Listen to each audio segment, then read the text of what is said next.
পেরেক আর কাঠের টুকরোর গল্প।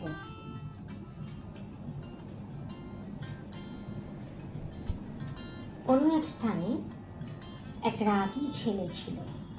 ছেলের স্বভাব বদলাতে তার বাবা তাকে এক ব্যাগ পেরেক দিলেন এবং বললেন, যখনই তুমি তোমার রাগ নিয়ন্ত্রণ করতে পারবে না, তখন বাগানে যে কাঠের বেড়াটি রয়েছে তাতে একটি করে পেরেক ঠুকে আসবে।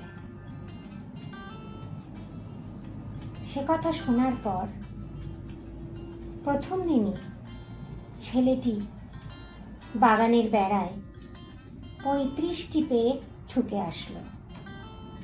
আস্তে আস্তে তার রাগ কমতে থাকলো, পেরেকের সংখ্যাও আস্তে আস্তে কমতে থাকলো। একসময় সে তার রাগ নিয়ন্ত্রণ করতে শিখল। তখন তার বাবা তাকে বললেন, এবার যাও, সব পেরেকগুলো তুলে ফেলো। ছেলেটি গিয়ে সব পেরেক তুলে আনলো। বাবা তখন তাকে বাগানে নিয়ে গেলেন। নিয়ে গিয়ে বললেন, তুমি পেরেকগুলো তুলে ফেলেছ ঠিকই, কিন্তু দেখো, বেড়ার ছিদ্রগুলো রয়ে গেছে। মানুষের সাথেও এইরকমই হয়।